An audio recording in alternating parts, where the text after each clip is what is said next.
Ladies and gentlemen, welcome back to another episode of the Universal Lens. I am John Emilio. And I am being held against my will. I have been kidnapped. Wink, Help. wink, wink, wink if you're in trouble. SOS. I am Henry Beltra, and I'm here on my own volition. Willingness is a big part of what we do. And being here is part of that. Being willing to be here. I'm willing to be here. If at any moment looks like we are on jet fuel, it's because I just had some delicious espresso granita from Granita di cafe. Made from John. I'm sorry, I had some White House cocaine. It was fantastic. It was great. So we need some pep in our step before we do the show. Yeah, a little granita. Granita is Italian, not Italian ice. It's a form of an Italian ice, but it's a lot fluffier and lighter, and it's airy. And it melts right away if you don't eat it right away. Like it liquefies quickly, so it's because it's not icy really. I would it's the snow cone. To even compare it to a snow cone is snow cone's icy and is murderous. It's got the texture of ice cream, but it's ice. It's not cream based. It's ice. Yeah, it's ice based, but it's made in an ice cream machine, and the way it whips it. Oh, so good. So that's thank you for joining us today. No, thank you, and now we will cook for you because apparently maybe more people will tune in. Look, I'm pretty sure more people will tune in if we had hot chicks that are scantily clad, or we're doing a cooking show. You're gonna get more. So I can give you tips on how to make pasta, pizza, dough, certain cookies, breads, bagels, granita. I give you a few tips on how to eat that. I eat it too very well, but I could do that. So that's what I do in my spare time. I showed them my I grow cucumbers in my backyard. I have a garden, and I took out and I showed Henry my cucumber. That sounds wrong, but I showed him my cucumber that I grow. It's a nice sized cucumber. I was impressed. It was a big fat cucumber. I'm a little bit of a gardener too now. Yeah, it's a big fat cucumber, like huge. Keep trying things. That's the point. We keep trying things. You find something that you love, enjoy it. You don't enjoy it, whatever. But it's great. Keep trying things. Here's a story for the people before we get into a serious topic. I'm sure they're gonna love this. Okay. Ready? You know this, right? But we had runaway cows. That's hysterical. We had runaway cows come into our property last night. The burbs. So I live on I think you consider a farm. I mean, it's not like a working farm, but it's a big piece of land. Yeah, tons of farmland around. And I'm in the bathroom. Full disclosure, I was in the bathroom. I'm not going to say what number I was doing, but you can imagine I was in there for a while. And all of a sudden, I hear some loud stuff going on in the back.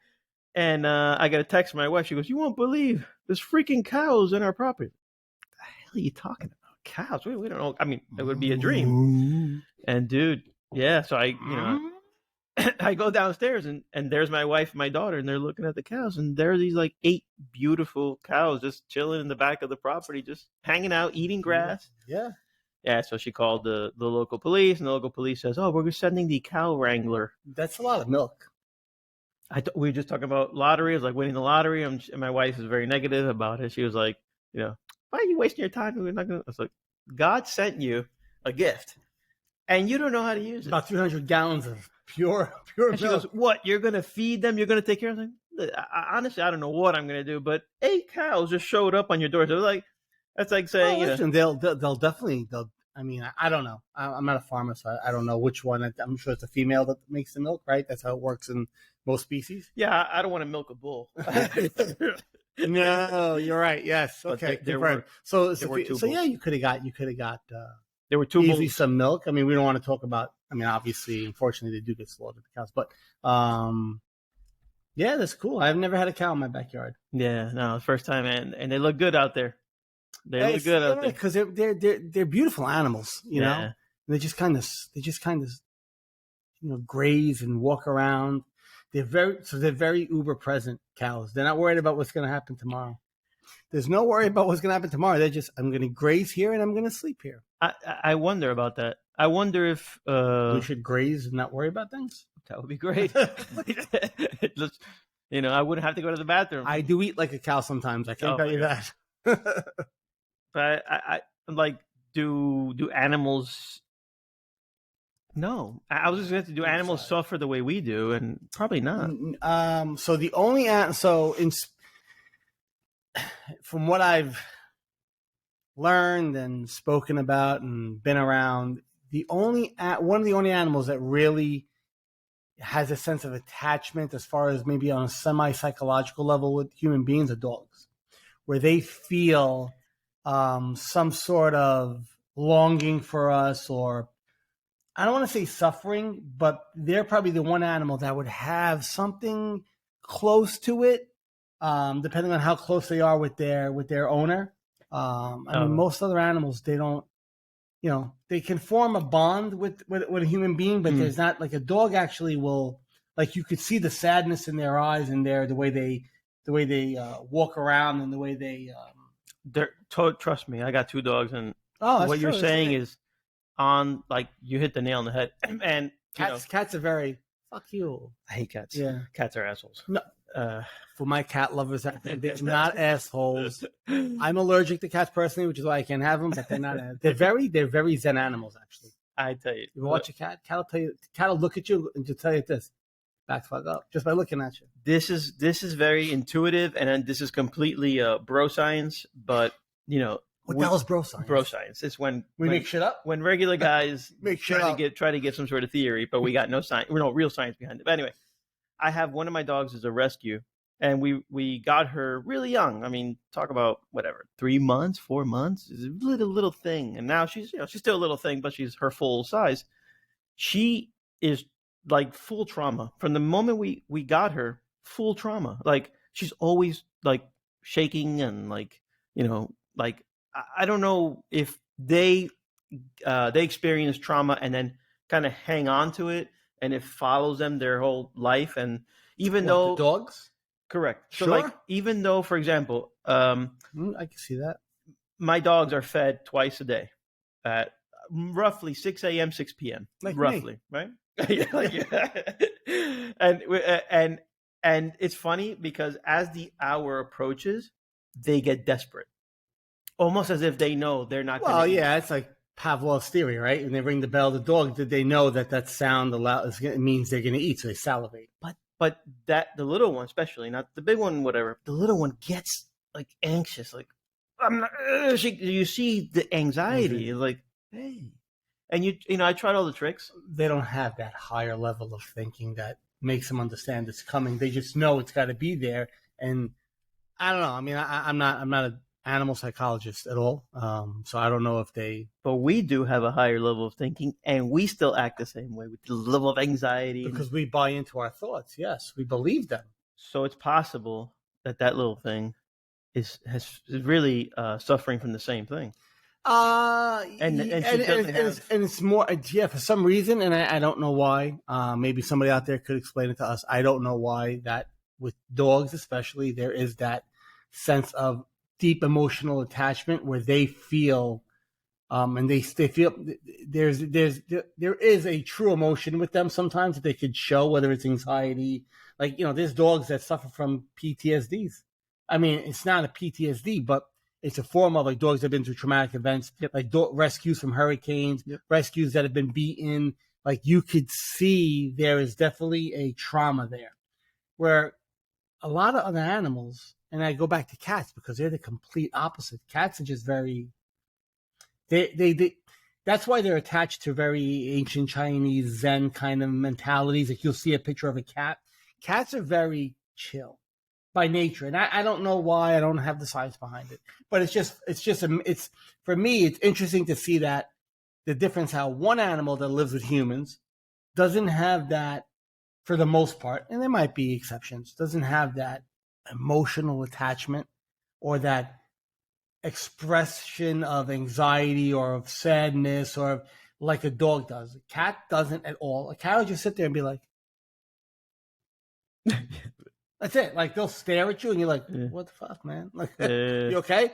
Where a dog will look at you and they'll turn their head, the ears go back, the eyes get droopy, they come up to you, they put their head on your lap, and like, there's an intuition with dogs. And I don't know, I just thought it was cool. I don't know where we're going with this. No, I'll tell you where we're going.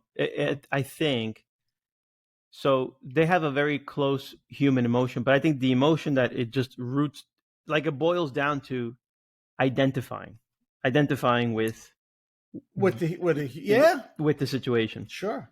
And so when you identify with it, it's like us humans, like we identify with it, like, any example you want, I don't know. You've lost. I've played the lottery 12 times, and I lost. I'm a loser. I'm a loser. I'm not gonna play again. That's fucking stupid. But even better than that, it's not I'm a loser. It's this: I never win. I never win. What's the point? I never win. My identity is I'm never gonna win. So why bother trying? And that's an identity. You're right. That's an identity that your mind created for you, without you even. I don't even think without you even knowing it. Your mind created that identity. Right. And maybe the little dog is one of the few animals that has that same, I'm going to say, issue, where the dog has, and maybe that's what happens to us. So input, and then you have a reaction, and then identify. So input, so something happened, you have a reaction. I think the identity is formed over a certain amount of time of a certain result happening, and all of a sudden you believe that, well, this is how things have to be. Like this thought pattern forms that says exactly what you were saying before. I'm never going to win. Why should I try? I'm never going to win. I used to say, funny that you say this. At one point in my life, I used to go around saying, I don't win at gambling. I don't win at this. I'm not going to win the lotto. I'm not going to win this. But if I work hard, I'll do okay. If I work, I always said, I'll make my living by working hard, by being diligent at my job, by putting my effort and my hours in there, which is okay. That's it's a nice, I don't like the word hard. Hard sounds hard and tough and painful. It doesn't have to be hard. You could give your life, you could give your devotion to a job, but not work hard. Hard is a mental image we have, and it makes something more difficult than it is sometimes. Yep. And anyway. I'm going to come back. Yeah. Maybe not this episode, but I will talk about that. That's something I want to talk to you about. Yeah. And we create. I used to go around saying, in work, I could do okay, but I'll never win anything. And like, I believe that. Not that I've won the lotto in my life, but like this identity I created, who says that I have to believe it? Who says I have to believe that, I'm never going to win when the lotto came up now because it's like some, I don't know, mega big $1 billion lotto going on right now, right? Like 600 grand, 600 million. I don't know. It's like, one of those mega million lottos. And I'm not saying that we're not talking about actually saying that you should gamble and go play the lotto. That was an example. So you could be, the identity of I've been a mother to 2 children my whole life, and now my children are growing up. Now what do I do? Very good, right? Very good. I've worked at this company for 30 years. Yes. Now I'm retired. Now what do I do, dude? Yeah. What's my purpose now? Because that's gone. So your purpose and purpose and identity are 2 different things. Unfortunately, most people think that their identity is their purpose. Like my identity is I was a contractor. So my purpose is to be a contractor and to live and to support my family. Being a contractor, supporting my family, all well and good. Perfect. It's a career. You're making a living for your family. You're taking care of them. Absolutely beautiful. But that's not your identity, because what happens when that goes away? Because you will retire. You will change jobs. You will lose a loved one. You will, kids will move out. You'll become empty nesters, as they call them, right? So there's so many things that could happen that all of a sudden, well, now what am I? How about you weren't that thing to start with? That was just a role you're taking in your life. Your purpose is to live life as it is, no matter what's happening, no matter where you are. The purpose is to live life, to your fullest, right? And try to free from suffering and all that negativity and stuff like that. But your purpose in life is to live life. The role you take in life will change sometimes, like you change your shoes or your underwear. They could change frequently. But people who've had one role for a very long time, it is who they are. Yeah, it is who they are. So that mindset that open mindset is okay. It's very hard to achieve, but and I use the word hard again. What do you mean? It's very It's hard difficult to achieve because it's like to achieve what? The openness of saying, I've been a cop for 37 years. I have a very good friend who listens to this show. He knows who he is, who had that same issue.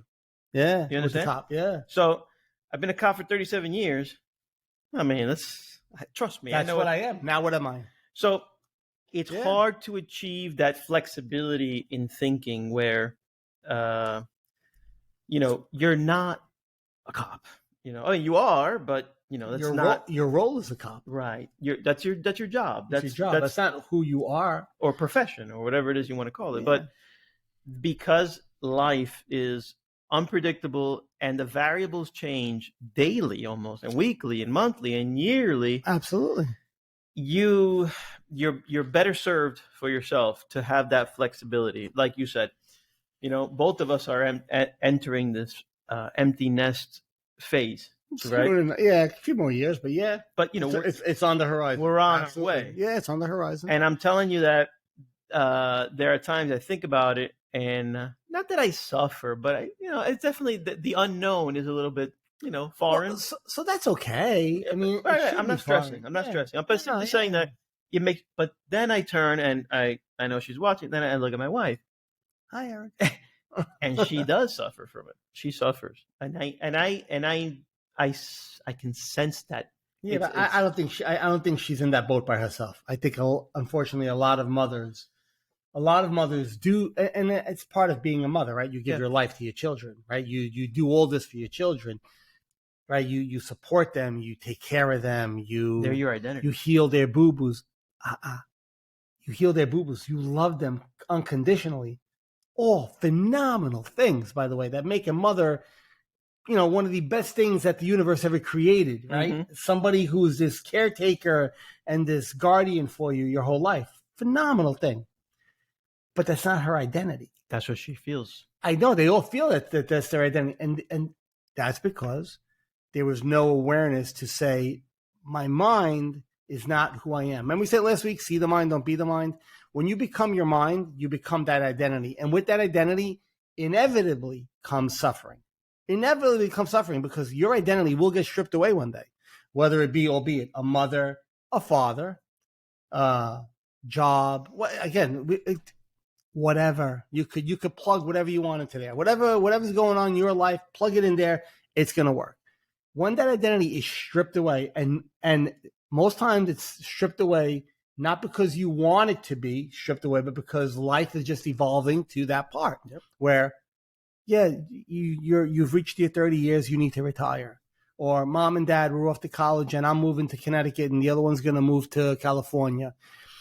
And when it's stripped away, what are you left with? You're left with a feeling of a hole, something is missing. You don't know, now what do I do? And sometimes it takes people years before they fill that hole. And this is, it's not, in my eyes, while it's good to have other things to do, some people fill that hole with something else very quickly. But all you do is take another identity on. All you did was say, well, now I'm going to do this because I need to do something. Now I'm going to be this because I need to be something. But then that identity could get stripped away. And here's the suffering again. When instead, you could enjoy all those things that you're doing. Whatever the second thing was after your kids moved away. Or you changed jobs. Or whatever happened. You could enjoy all those things and understand that that's not who you are. Right? That's not who you have to be. That's your mind saying this, because your mind always, the human mind needs to say, this is what I am. And the mind, the ego needs an identity. It doesn't understand. It can't comprehend, like the mind can't comprehend an infinite universe. I mean, maybe if you're a scientist on like a neuroscience, whatever scientists who deal with space and stuff like that.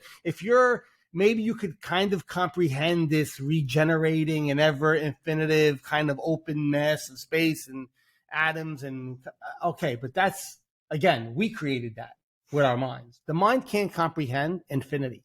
It doesn't understand it. It needs to say, I need to know what I am. The mind can't go and say, well, we are just Nothing. Yeah, the mind has a need to categorize. Yes, very good. Right? Oh, you're John the contractor. Yes. No, I mean, I'm also John the father. I'm also John who, gives advice on mindfulness. I'm also John the guy who, I'm also John.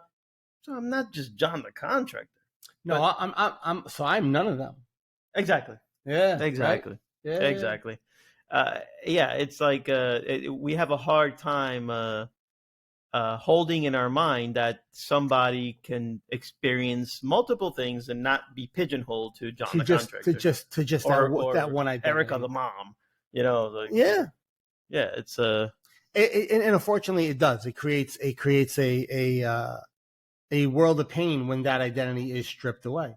So what if you learn, and maybe learn is at the right time, what if you become aware that this thing between your ears is a tool that's used to navigate through life, but you're actually watching this happen.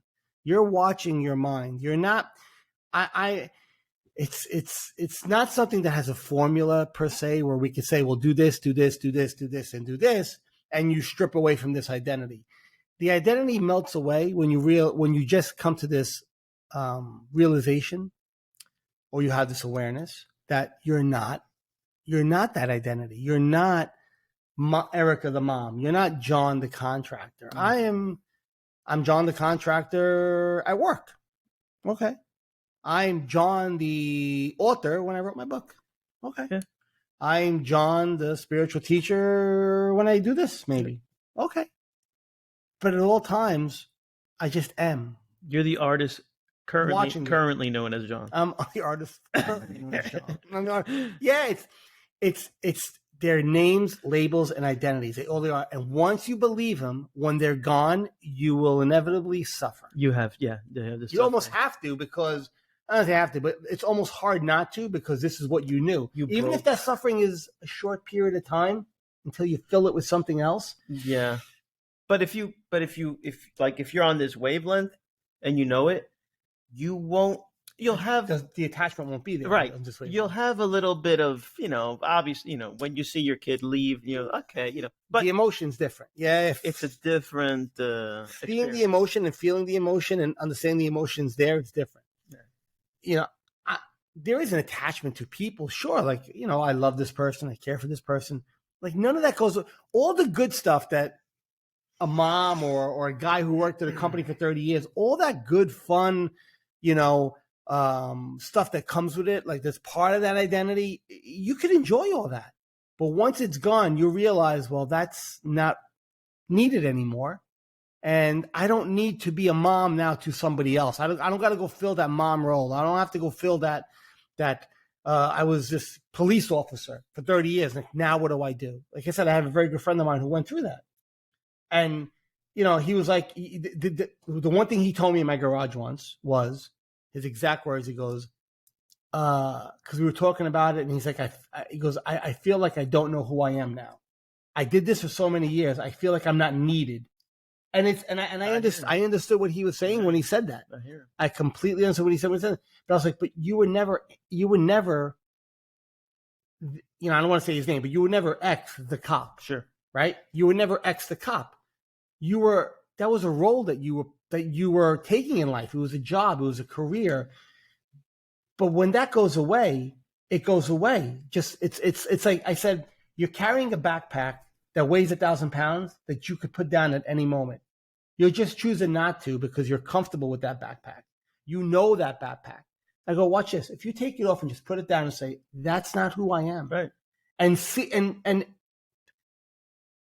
feel what's behind those words when you're saying, I am not the cop. I am not this cop anymore. Or I am not this teacher anymore. Or I am not this mother anymore to 2 little babies. I'm a mother to 2 grown, but I'm not a mother to these 2 kids. I'm an empty nester.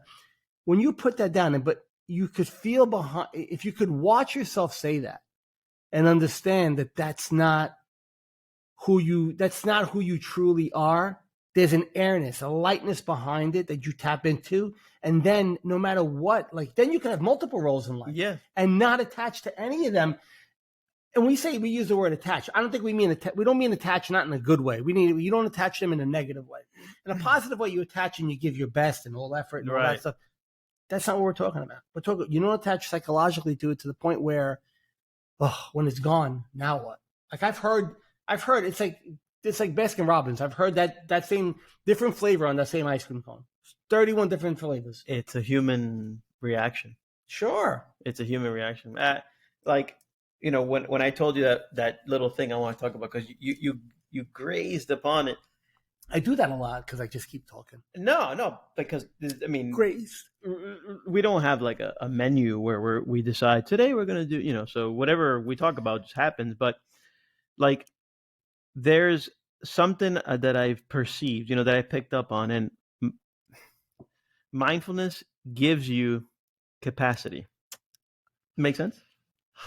Does it make sense? Yes. It absolutely does. It gives you a ton of capacity. The capacity to be a little bit more open-minded.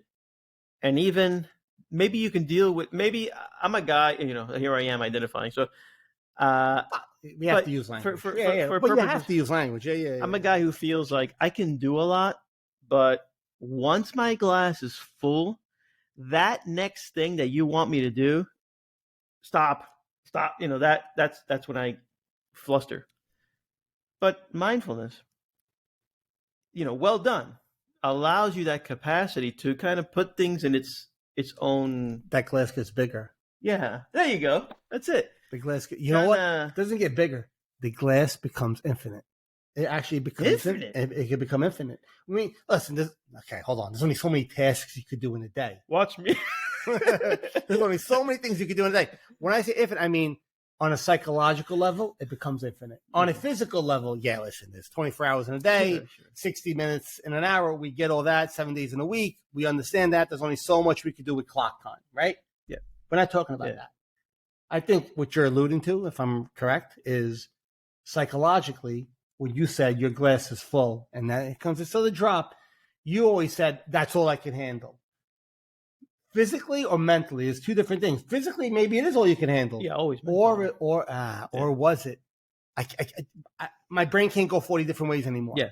Hold on a second. It doesn't have to go 40 different ways. If you're able to pull back, like you were saying, and have this awareness behind it, all of a sudden that glass doesn't feel like a glass. It becomes an infinite. Your thoughts don't just build up. Then you have a hierarchy of which thought is important right now. Is this important right now? Yeah. Is this important? I will handle this. And then I will handle that. And then I will handle that. Psychologically, I'm talking about in between the ears, the mental part. This is key. I honestly, this goes back to a conversation we had many times before of they should be teaching this in school. So even even if you don't agree with what we're saying, I wish. Let me inject this into the zeitgeist. So again? Zeitgeist. I'm gonna be stupid here for a second. The zeitgeist. The zeitgeist is let's say nobody has to specifically talk about it, but you see it around and it's happening. I've never heard that term before. Yeah, it's a German word. I got that. Nah, it's a common word.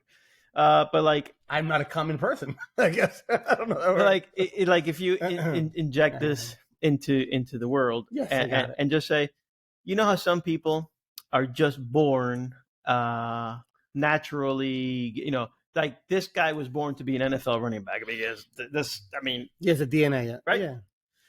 And there are some people born and they can be CEOs and they're like young CEOs. They pick it up. They're incredible. They do well.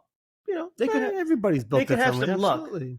They could have some luck, but you and I know, because we both seated at that chair where to be the head of a company, you gotta have you gotta have your mind on right, especially when you have a lot of activity. I mean, you'll be better at your job for sure. Hence why I say, and you won't stress yourself out. If a young person is exposed to mindfulness early on, their job performance, I'm gonna argue, is gonna be better of a mindfulness person. Well, yes, 1,000%. And it doesn't mean they're going to be the most successful person in the world. They will be better at their job in some form or fashion for sure, and they will have less, if none at all, suffering at all with their job.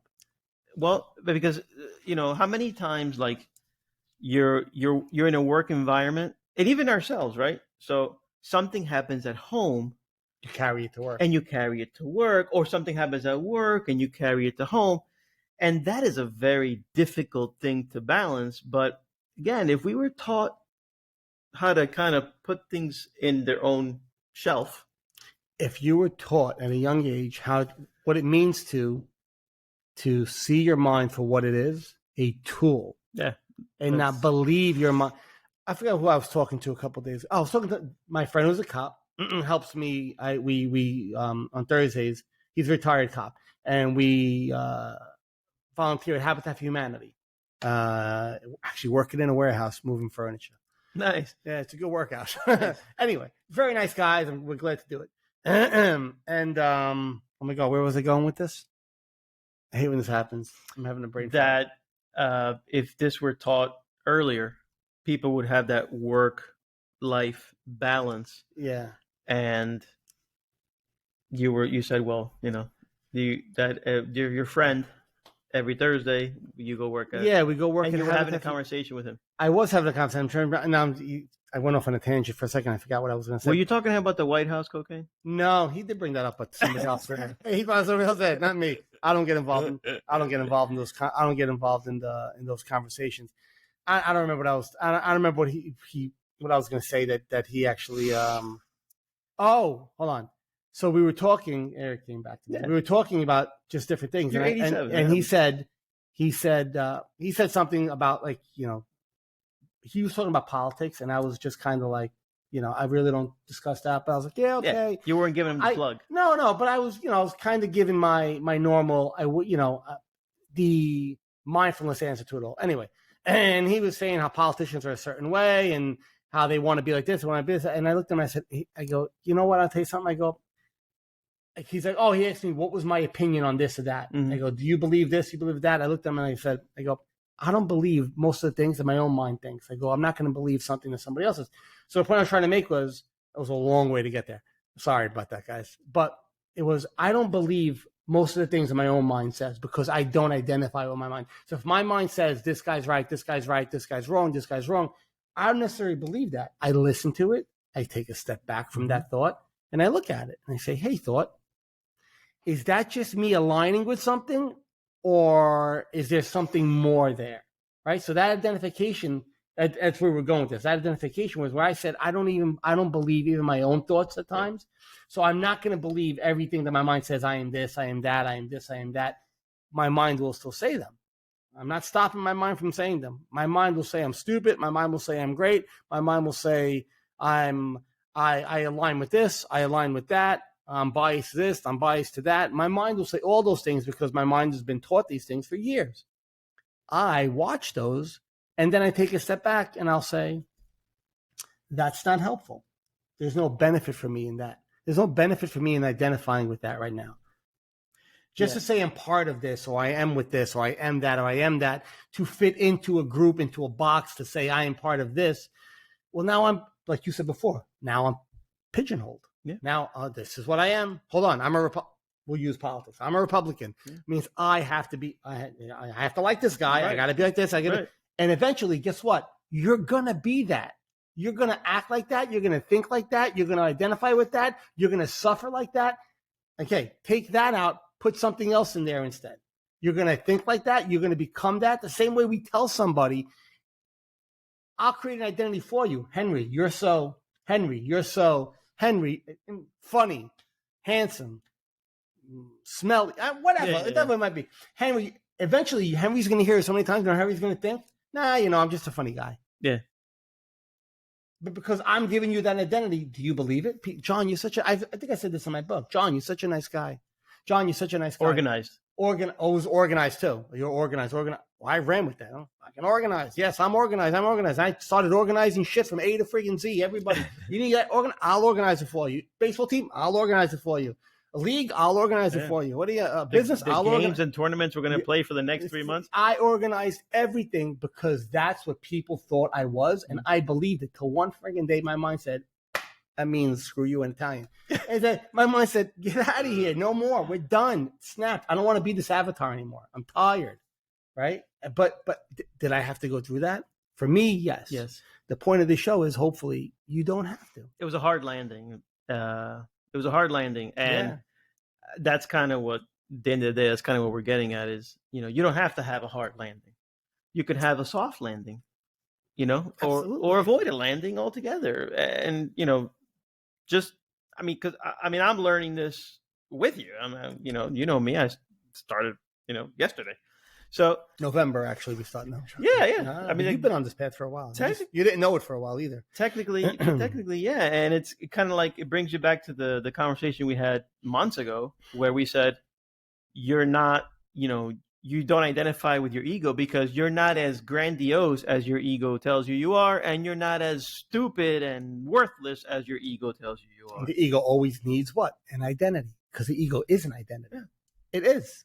And it's a useful, if for lack of a better word, it's a very useful. Yes, I agree. Let's say approach. It's a very useful, vision of things. Well, even having, so using the identity of the ego for whatever, mother or police officer, just for the examples we've been using, right? Whatever it might be, for the purpose of doing that thing is great. That's the beauty of the ego, right? That's the beauty of it. But once you have identified with it and said, this is who I am, well, now it grabs you. Mm-hmm. Now it grabs you. Now you lost that space between you and that egoic thinking, between you and the mind, between you and that thought pattern. And now you became that identity. Now you've gone from having this space, seeing it, and being able to have the thoughts fly by, to now doing this, and now you're stuck together. When you're stuck together, when something is ripped apart, ripped away, identity's ripped away, there's going to be pain and suffering. But if you leave that space in between yourself and that identity of what you think you are, because these are the things that you're doing in life, when it slowly, eventually, children move away, job goes away, somebody passes away. Oh, again, I could do this for the next 20 minutes. There's no ripping away of it. It just floats away. Maybe something else takes its spot. But at the same time, you're always there kind of watching it. Yeah. I don't know if that, I don't know if it's just your hands, but I'm gonna stick my my finger in the socket, in the electric socket, proverbially speaking. I'm joking.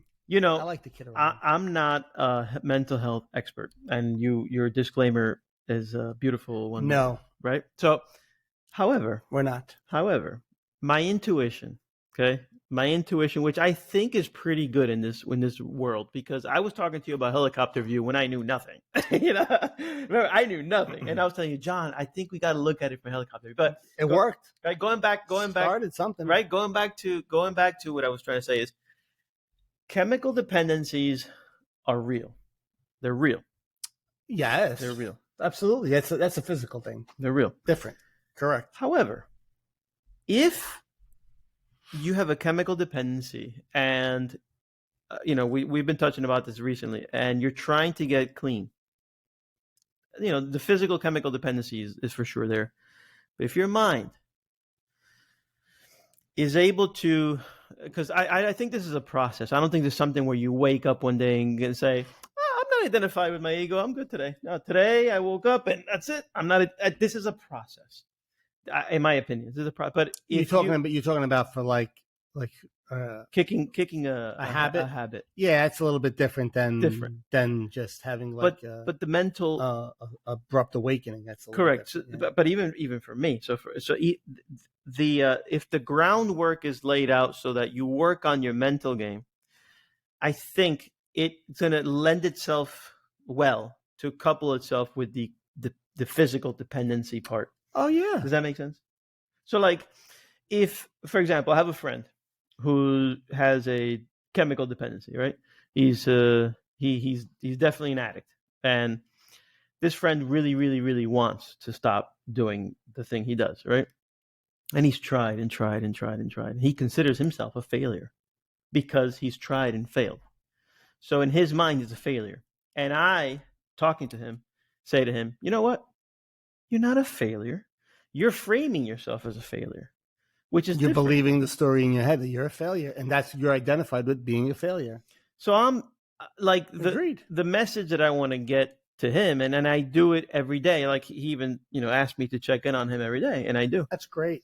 And phenomenal, man. So it's the best thing we could do in life. Oh, not to mention, look out for each other. He doesn't know. Like, I love the guy, but he doesn't know. Like, he helped me out, during a stage of my life that I didn't even know I needed that much help, and he was there, and he was a catalyst for me.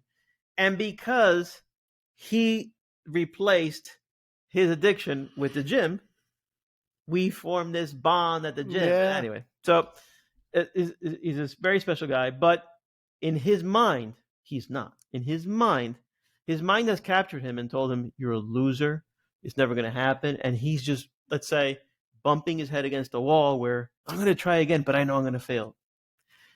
If we work on the mental side first and not stress so much about the physical side, I think that, not that addiction can be beat, because who am I to say anything like that, but I think you have a good shot. And it's kind of like that identification problem. If I can help you see that you are not who you've identified yourself, right? You're the contractor, you're the policeman, you're the drug addict. If we can help you unidentify and realize there is no identity, right? That's and I love everything about that. But this is what I get from people when I say that, right? What do you mean? Yeah. So then, what am I? Yeah, and then you got to get into that. Yeah. But so it's in a lot of times I've answered this. What are you? I said, when you no longer need to answer that question, then you know. When you no longer need to answer the question, what am I? That means you're not ready. No, that means as long as you're asking that question, it means you're looking for a new identity. Well, then what am I? What am I? What am I? Yeah. So, hello, me, right here, sitting right here next to Henry. Yeah. I've been on this path for 7 years. Up until recently, I have my mind. Catch that. My mind has questioned, am I doing this the right way? Is this what I'm meant to be doing? Should I be doing this? Is this who I'm supposed to be? And for a short period of time, it could even be for half a day or a day, or for 4 hours, it grabs me, and I feel the wheels start to burning, and it starts to look. What should I be doing? What should I be doing? And then I'll realize my mind is trying to create another identity for me. Like it's not happy that I'm doing this.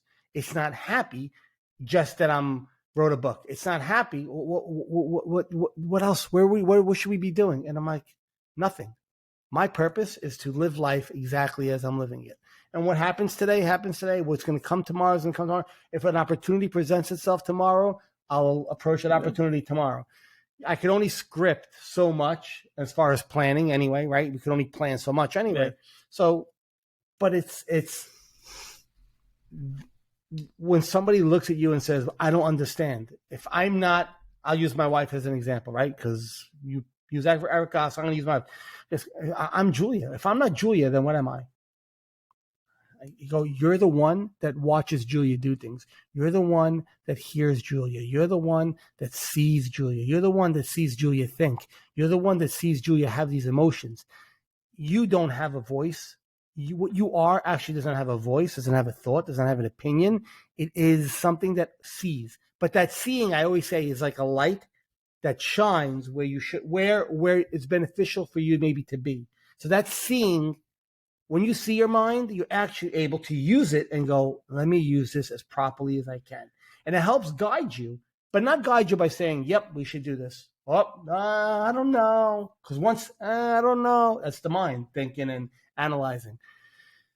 It's you get there if you practice this, and you get there by starting small, not by trying. Okay, so let's not try to change the world in one day. You don't do that. You want to make a difference? Grassroots. Yep. Start beginning. Meditate a little bit. Yep. Watch your thoughts. You have an emotion, watch the emotion, don't react to it, respond to it.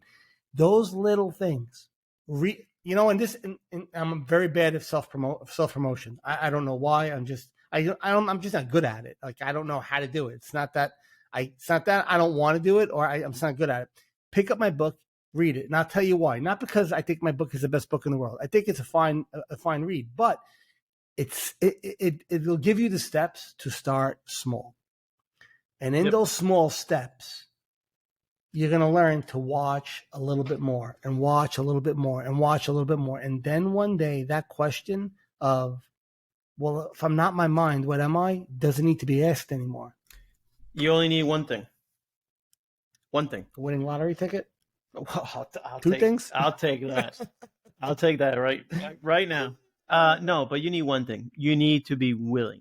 Yes. That's it. And actually, that word comes up every episode, I think. Yeah, it's like 1 + 1 = 2. And so if you're willing and you pick up the book and you read it with a very, open mind. Yeah, it's an open mind kind of book. You're more than on your way.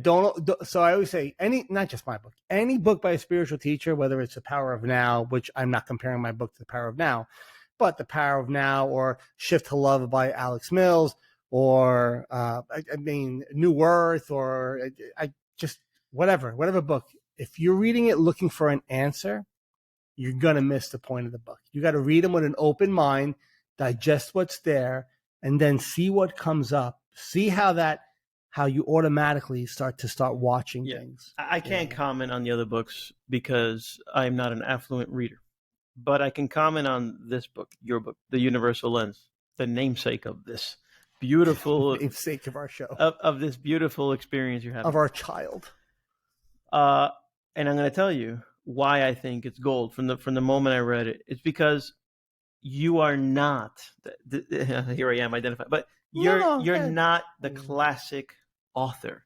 You're not the guy who's written 10 books and this is no, like agreed. You are. Yes. As normal as a next door neighbor guy as you can, you follow me? And that is, in my mind, at least, I keep repeating it to myself because for me, it's like one of the most important factors of what we do. We're normal, everyday schmoes that live life the way everybody else does. We put on one pant leg at a time. We had the same questions. We had the same breakdowns. We had the same patterns, ruminations, that many, many people in the spectrum of life and mental health have.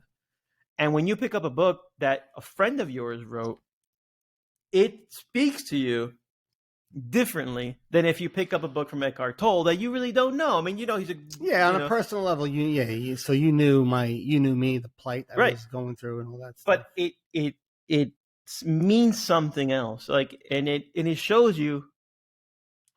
This is not a knock. This is the opposite. Okay. This is a praise. If he can do it, if he can achieve this, you say I'm stupid. Right, but you understand? It's just a busted. It's doable. It's not a mountain to climb. No, because I'm not a professional author. No, not the writing of the book part, but the content of the book. Go through what I went through. To have. I mean, on the one hand, evolved to. On the one hand, it is a mountain, but on the other hand, you realize, listen, it's not a mountain; it's a little hill. How about this?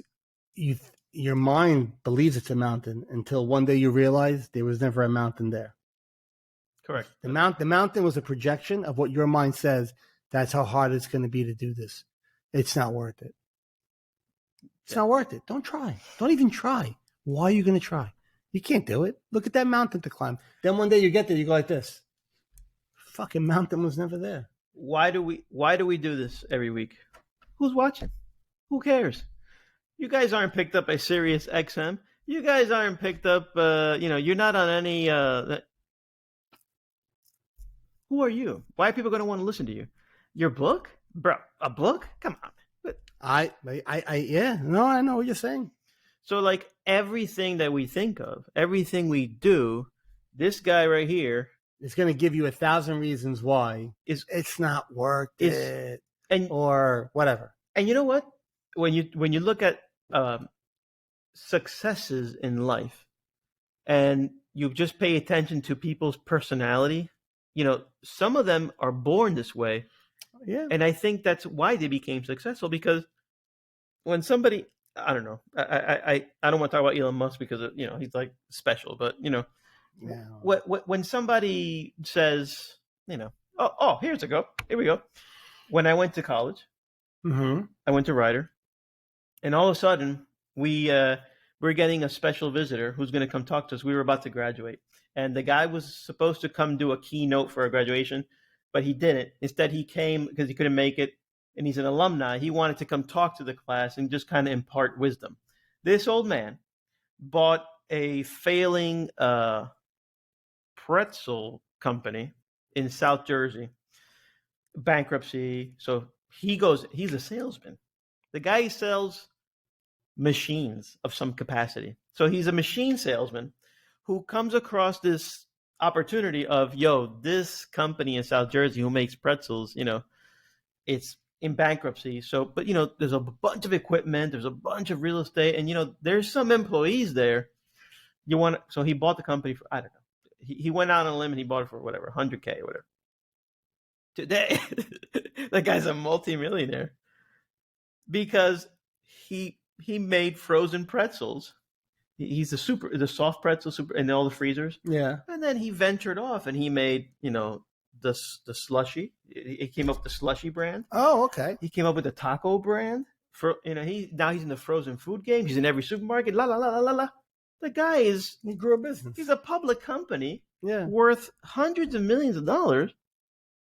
But do you think that at no point in that guy's mind something said, "What are you doing? Like, what are you doing?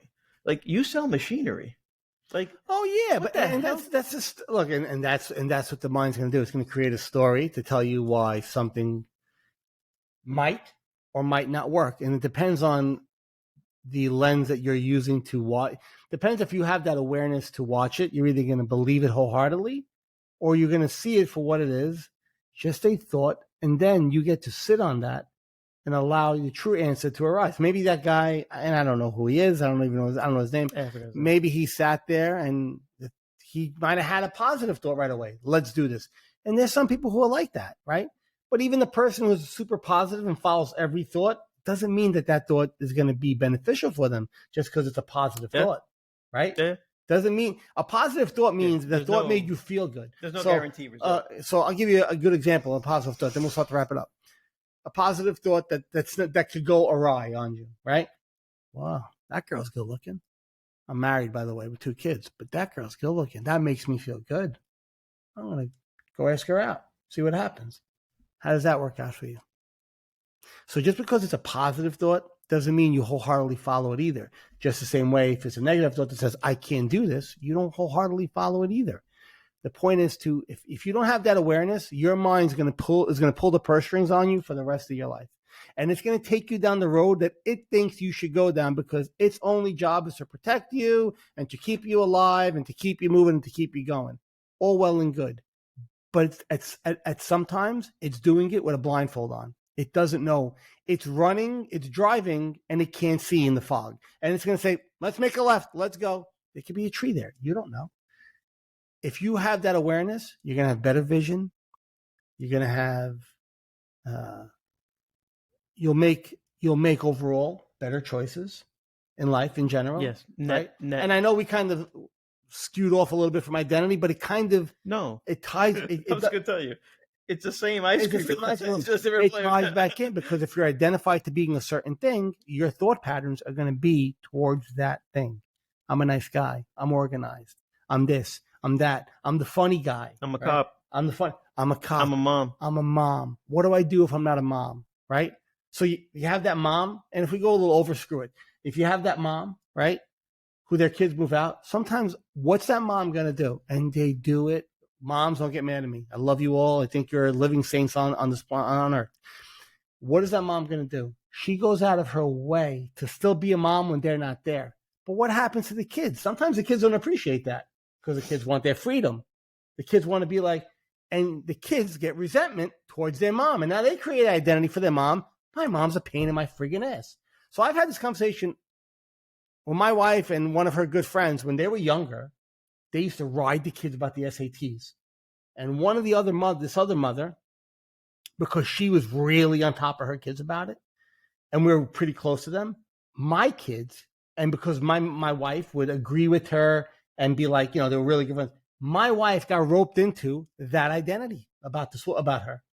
And I would tell my wife, I go, even though you don't bust your kids' balls, because you agree and you're always there and you're kind of, she did bust my kids' balls, but not as much, but because she always agreed to go, yeah. I go, your kids create an identity for you that's who you are, and you don't even freaking realize it. Because there was you don't have the awareness to realize what you were doing, right? So without awareness, you're going to get roped into being something. You're going to get roped into, even if you don't want to be that, why do my kids hate me? Let's take a step back. You didn't do anything wrong. All the love in your heart, probably. But what'd you do? You do with great intentions. You do a great, but what'd you do? Maybe you fell into a train of thought, and I'm going to be the hard ass. I'll say dad, the hard ass dad. That was my identity when I was a kid with my kids, with my son, especially because he's older than my daughter. My daughter got a little easier. By the time she got older, I was already kind of, I had that awareness, and I was kind of on a different path. But my son felt the wrath of a strict dad when he was younger. Yep. Because I thought that's what I had to be. I got to be this. This is my identity.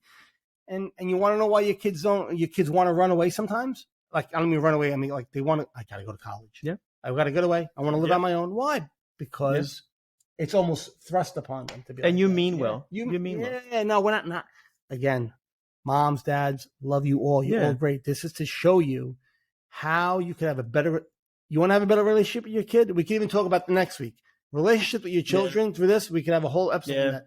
How you could have a better relationship with your kid, we'll tell you next week. Yeah, I can give you a lot of examples. We'll that'll be our next week's episode. Yeah. How you can have a better relationship with your kids by being we talked about being a conscious parent, by being a conscious parent for kids who realize what's going on and see how your kids create an identity for you and you don't even realize it. Yep.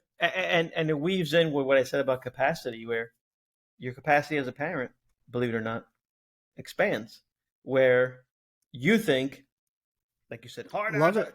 And your capacity as a parent expands. Now you realize you've accomplished the goal you wanted to accomplish, but in a different way. Yes. You didn't hold the belt over him, if you do, and then that act, of course, different times call for different responses, but yeah, absolutely. If that's your act, you can imagine what your son's thinking. Like, oh my God. And kids don't have an awareness at a young age. They're going to create an identity for you. So what you could do is what we're trying to allude to, is you could help them not create an identity for you by acting a certain way. Or again, and then this is how we're talking about identities this whole show, is how you can avoid people pigeonholing you to be a certain thing, and then you believe that thing, and then you act that way, and that has become your life.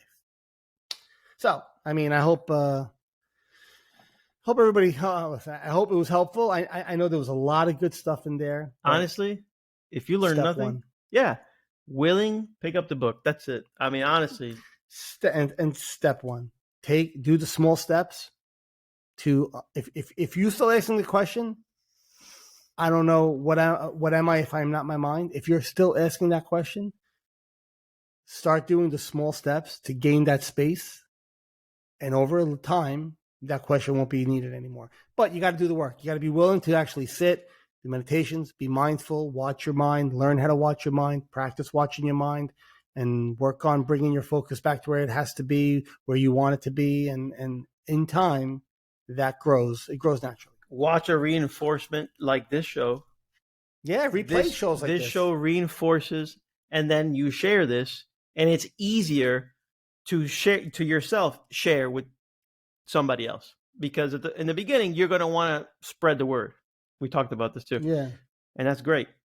But watch, reinforce, and in that watching and reinforcing, you're kind of massaging the principles, and you're easier to, let's say, like, decisions come to you a little bit easier, as opposed to almost like the responses become like the reaction. Your ability to respond becomes as quick as your ability to react. But your response, remember, the big difference is the response is always done consciously. even though it's a reaction, because you've done it so many times, it's never done unconsciously. The response is always done with awareness. Yeah. That's what I mean. Yeah. It's always done with awareness. If it's done without awareness, it's a reaction. No. If it's done with hyper awareness, means I'm watching myself respond to this. That's a response. I'm talking about your processing speed. Oh, okay. You could feel it. Gotcha. Yeah. Your processing speed becomes. Yeah, you create new. On a mind level, you create new neural pathways, and your mind does. You could Really? Your brain, you can rewire your brain. I mean, certain neural. That's what happens to people with anxiety. You rewire that part of your brain. Instead of firing this way, eventually it starts to fire a different way because you don't engage that reaction in your brain. You don't engage that thought pattern. The more you engage it, the more you engage your thought pattern, the more you're lighting up that part of your brain that wants to think that way, act that way, feel that way, and you keep energizing it. With that awareness, you stop sending the energy there, and eventually another neural pathway starts to form, and the mind starts to learn to think a different way. We can use that. We could use that. So yeah, absolutely. That's what anxiety therapy is based on: learning how to bypass a malfunctioning amygdala in the brain, a smoke alarm that always goes off. Yeah. How you bypass it. You don't bypass it by taking it out. We're not talking about medication bypassing, but how you learn to bypass it with awareness and mindfulness. And you create a new road that goes around it. And you still see it. You know it's there. You feel it. You know it. Right. You just go around it. You just don't use it. You just don't use that road anymore. You pick another road. You choose not to use that road anymore. So, on that note. Nice. Think we're good? Yeah, this is great. All right. Sounds good. We love this. For us, we can keep going. Imagine we got to stop ourselves. We got to stop ourselves because I got a party to go to tonight. I have a sweet 16 for my cousin I got to go to tonight, and I got to go take a shower. I got to put on a suit. I hate putting on suits, but whatever. We're mindfulness nerds. Yes. But I hope it catches. I hope it catches. Oh, man, it caught already. It did. It's like everything else. It ebbs and flows, and it will go. This show will go where it's needed to go. Yeah. Yeah, it'll end up in the right hands. And then hopefully those hands can pass them forward. Yeah, that's what we want. Yeah. So, all right. So we're going to end the show like we usually do with my hour, 5 minutes. Would you like to do one? I always do it. I don't know why today I have this urge or this sense or this feeling, something that's not telling me, I just change things up a little bit. And I don't know why. Don't ask me. I can't even tell you. Do you want to do it? By all means. I'm not like, it's not like, I'm going to bless people or anything. You would be popping. You'd be popping my cherry right here. Because I'm a. That happens to everybody at some point. I'm a guided meditation virgin. Would you? Okay, if you're comfortable doing it, do it. If you're not, I'll do it, and then you can do it another time. I didn't mean to put you on the spot. I'm sorry. I just totally put him on the spot. I am so sorry. No, you can't put me on the spot. Why? I don't feel on the spot. Ooh. Mindfulness 101 right back. You are nothing. I've been zinged by my own. I've been zinged by my own practice. Nah, man. No, honestly, I wouldn't know how to do it, but I'm gonna consider it. I'm gonna, let me work. Let me build up the urge. Do it. Yeah, do a couple of practice ones. Then we'll do it. Okay. It's. I just make shit up. Now I'm only choking. I'm actually looking forward to that. Why not? We can flip things around. Maybe you start the show next time and say, "Hi, I'm Henry. Here's John." I don't know. Whatever. Anyway, so okay. But I'm a wacky creative guy, and I know you are. What was the guy's name? Tony Montana. All right. You don't want Tony Montana? No, I don't want Tony Montana on the show. Welcome to the show. No. We don't do guided meditations by Tony Montana. Unfortunately, I don't think he was very meditative. Close your eyes. Yeah. Close your eyes and breathe. That's the last thing you're going to see. Okay. All right, guys. So let's after that, let's slow this down a little bit. All right. Let's take a few deep breaths.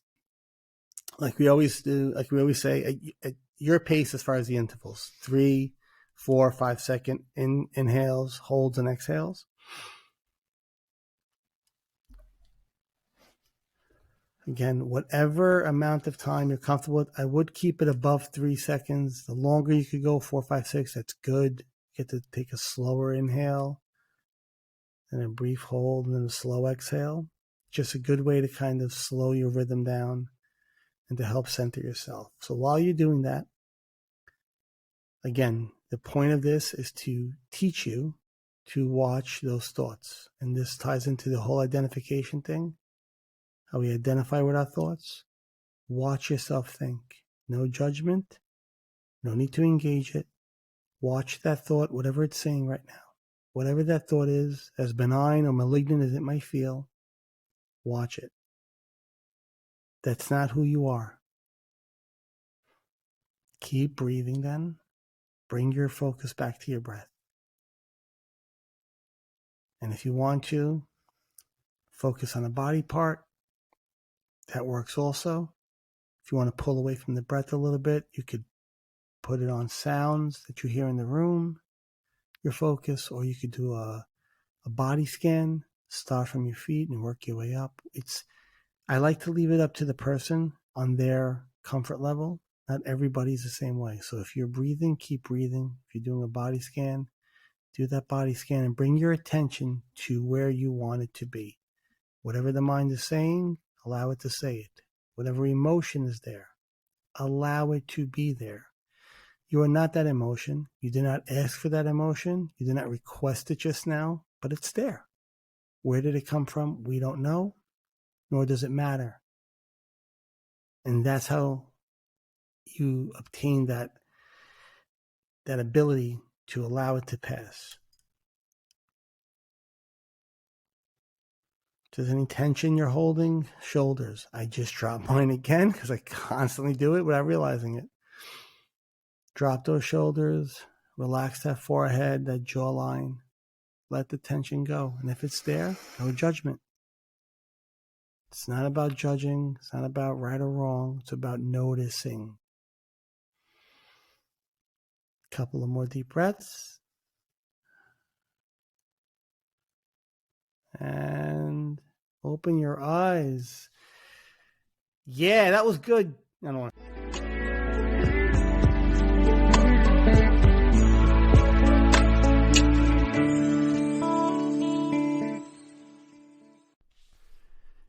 The insights and discussions that we speak about on our show are our own opinions and based on our life experiences.